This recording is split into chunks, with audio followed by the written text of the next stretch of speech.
Hey, what's up guys? Spencer Rhodes here, and this is my review of The Walking Dead Season 9, Episode 2, The Bridge.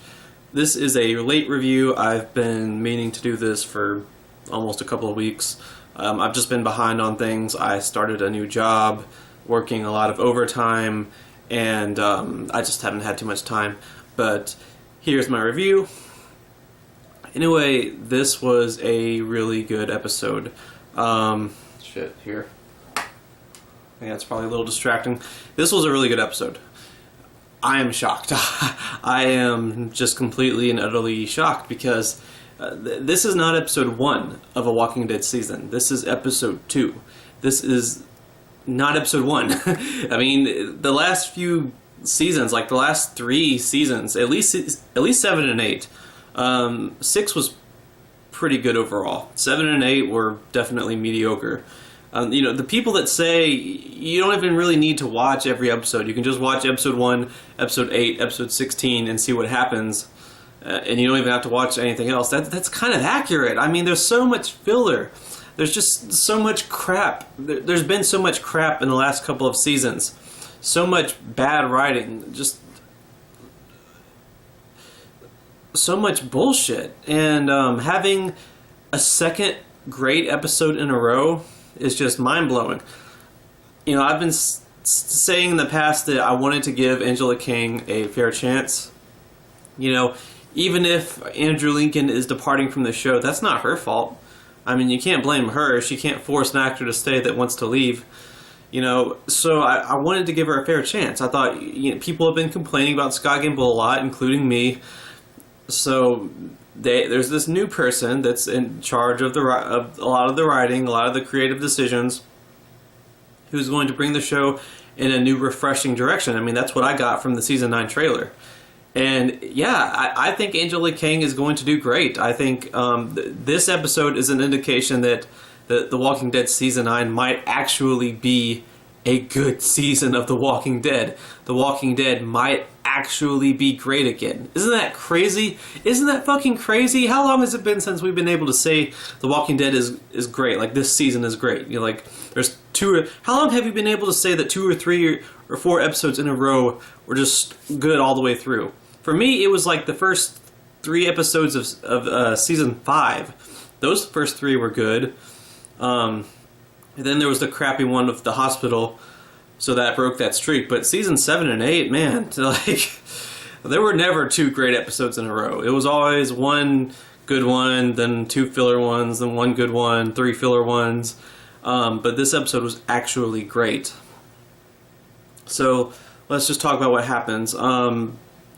Maggie is not sure whether she wants to let Earl out, and Michonne is sort of talking to her about that, and their savior's going missing, so Maggie doesn't want to bring the food to the saviors because what the saviors are supposed to bring to them, it's not there because those saviors went missing. And Maggie is not sure what's happening, that she doesn't really like the saviors. I mean, the leader of the saviors killed her husband, so even though they're at peace and Rick brought all the communities together to work together, Maggie still has some bad shit going on with internally with the saviors, and she doesn't want to just help them for the sake of doing the right thing. And if she lets Earl out, she can solve the problem, but Earl tried to kill her, and Earl was drunk and everything, and Gregory set him up to it, but it's still a guy that tried to kill her. I mean, that's not something you want to just say, don't do it again. It's kind of a big deal. So, and then Maggie's sort of had a history of dark moments in the previous seasons. She was really dark in season 8, not that I blame her because of Glenn, because she almost really was just completely taken over by her desire to kill Negan. I mean, you could really see that, especially in the last few episodes. That was all she really cared about. She was consumed with that. So she's had some dark moments in the past, In this episode, she kind of comes close to that. She kind of comes close to not wanting to help the Saviors, even though what happened with the Saviors disappearing, it might not be all of their fault. You know, there could be good Saviors. And yeah, I'm sure there's some bad ones, but there's also good ones, and you can't just put them all in the same category. And I find it kind of annoying that Maggie and Daryl keep doing that. There's the Saviors, like hundreds of people. I mean, how many? Probably hundreds. I mean, there's always been a lot of them, so I'm assuming there's hundreds of them. And Maggie and Daryl just want to put them all in the same category, treat them all the same way. If they want them to die, they all have to die. If one of them's an asshole, they're all an asshole. And I find that kind of frustrating, but I also understand where they're coming from, because, you know, it's Maggie and Daryl. They're the characters that really, you know, they really suffered the most. Maggie lost her husband. Daryl kind of feels responsible for causing her Maggie's husband's death. So, and then Daryl was even taken prisoner and tortured psychologically by Negan, and yeah, they've had some rough times. But I wish that they wouldn't put every single Savior in the same category. Of course, there's going to be a couple of violent Saviors. They're Saviors. You pick out the bad ones, get rid of them, and then you use that to set an example with the good ones. You know, that would be my suggestion, but, you know, it's a TV show. You have to have conflict, you have to have drama, so I get it. And it's in character enough. You know, and Maggie and Daryl, they're not necessarily right, you know. They have to get there. They have to figure that out on themselves. They have to get that character development, and, you know, it's a story arc. But, you know, Maggie has a good story arc in this episode, because at the end of the episode, she does do the right thing. She lets Earl out, and she has him under supervision, so that way they can help the Saviors, and, you know, everything can go back to normal. And Earl told Maggie about how he was a recovering alcoholic, and that reminded Maggie of Herschel. So, you know, I'm glad that that the old characters are still being referenced. There's a scene with Maggie and Michonne where they're talking about Herschel, and you know, Maggie's saying that Herschel got a second chance, and because of that, he was able to help a lot of people. And Michonne points out that she was one of those people that Herschel helped. You know, and it's just nice that we have references to characters that have been long dead. Herschel's been dead for 5 seasons now. It's season 9. He died in 4. He's been dead for a while, and we're getting a reference to him, and I like that. I feel like that's an Angela Kang touch, and the writing, the dialogue is believable. I feel like we're back in like the first 2, 3, 4 seasons, the glory days of the show, where characters actually talked like people and not just constant terrible ass metaphors just spewing out of their mouths like diarrhea that Scott Gimple caused to happen, especially after like season 6. I feel like when Scott Gimple took over, the bad metaphor-y dialogue just kept getting worse and worse and worse and worse and worse. But I'm getting off track. Yeah, you can just tell that Angela Kang is doing a better job with the show, because the dialogue is believable, the conflicts are believable, the story is believable, the atmosphere is great and refreshing. And like I said, there's references to past things, previous events, previous characters that have long been dead, like Herschel, and I really like that. And I'm glad that Maggie's sort of getting her shit together, and that, you know, she doesn't necessarily want to just kill all the Saviors just because a couple of them might be bad. But meanwhile, while everyone else is fixing the bridge, you know, Daryl, Aaron, what's his name, Henry, the little kid, everyone else, while they're fixing the bridge, there's a fight between Daryl and I believe his name is Justin, and Justin is just a complete dick. And I mean, I wouldn't even be mad if he just got shot in the face. But that pretty much happens at the end of this episode. He doesn't get shot in the face, but he dies at the end of the episode. But later on, something goes wrong, and it's pretty much Justin's fault. But there's a herd that no one reports, and I think Justin was supposed to report it. So the zombies start coming towards the characters that are working on the bridge, and Aaron ends up getting a big ass log dropped on his arm, and it just destroys his arm.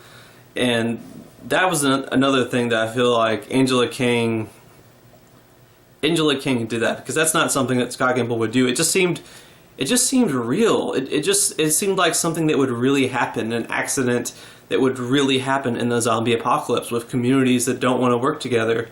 If it was Scott Gimple, I mean, there'd just be like a bunch of characters repeating words, circling sentences, and crap like that. There wouldn't be anything realistic like Aaron's injury. Because that's one of the things that these first two episodes have done right. I just feel like the realism has come back, the good dialogue has come back. You know, all the bullshit that Scott Gimple introduced has gone away, and I really like it. And with Aaron losing his arm, he's just looking more and more like Comic Rick, because I mean they're not even trying to do anything with Andrew Lincoln at this point. He's leaving in a few episodes. So they're making Aaron look like a New Beginning Rick from the comics, which is cool. And Enid's becoming a doctor, so she's getting some character development.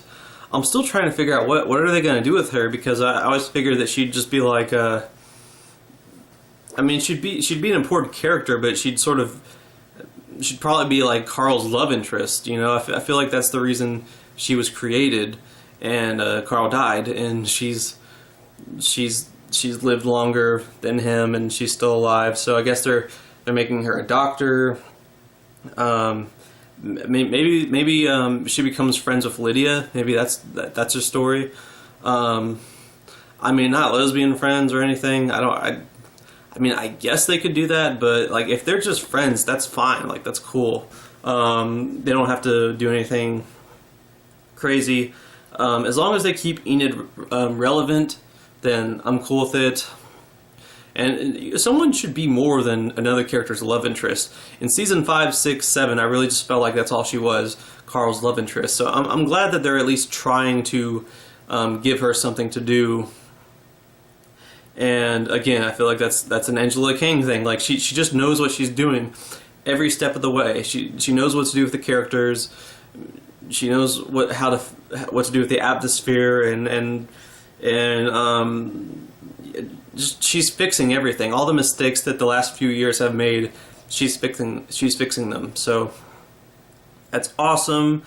And we get a little Negan cameo where Rick is talking to Negan about all the things that had happened that day, like Aaron losing an arm and the Saviors having some conflict. But you know, he's still bringing. He's still creating this new world that he told Carl he would. This new civilization that he set out to make, that he told Negan he would create at the end of season 8, and then he would prove it to Negan, and Negan would just be locked up until he died. And Negan says, "You're not saving the world, Rick. You're just getting it ready for me." So that's kind of cool. We still haven't really seen a good close-up of Negan's face. We've seen him in the shadows. We've seen his eyes. I think he has a big hair and a big beard, and like short gray hair, I think. Kind of like how Rick does, but the beard's bigger. I think that's what he looked like from the shadows and everything. But yeah, I'm a little curious about how they're going to handle Negan. If you read the comics, you might have some idea of what's going to happen with Negan. But the question is, how much of that are they going to adapt? Because really, in order for Negan to do the things that he does in the comics, he needs to be locked up for a little while longer, because him getting out, once he gets out, he goes straight to the Whisperers. And the Whisperers haven't even been introduced yet. So they might keep Negan locked up for the whole first half of the season. I don't know. But anyway, this was a great episode. I loved it. I enjoyed every second of it. I can't believe it. I'm shocked. 2 episodes of The Walking Dead in a row that are good. This is not episode 1, ladies and gentlemen. It's not episode 8. It's not episode 16. It was episode 2. Just unbelievable. Angela Kang is officially saving The Walking Dead. I've been saying over and over again, let's give her a chance, let's give her a chance. I know Rick's dying, let's give her a chance. She can't control that. Let's just give her a fair chance. There's these other characters that have potential. I'm not saying there's ever going to be another Rick Grimes. Hell, there won't be. We all know that. But there's still these other supporting characters that are interesting. There's this whole apocalypse, this whole zombie apocalypse. Hell, we're 4 or 5 years into the apocalypse, which is when it gets the most interesting. I feel like in the Walking Dead comics, when A New Beginning started, that's when the story reached its peak, and it's still there. It's as good as ever, and I'm hoping that the show does the same thing. Especially with Angela Kang involved, and just fixing so many problems that were on the show before she sort of took over. And two good episodes in a row, 2 great episodes in a row. That's just awesome. So yeah, there is hope, guys. I believe right now she is rescuing The Walking Dead. Anyway, guys, that is my review of episode 2. Let me know what you think in the comments below. Did you love this episode? Did you hate it? What did you think? And as always, don't be shy. Hit that like and subscribe. I'm not going anywhere. I make 1 to 2 Walking Dead videos per day, so please hit that subscribe button. We are at 153 right now, so I'm hoping that we can get to 200 soon. Anyway, with all that said, I'm Spencer Rhodes, and I will see you guys later. Bye!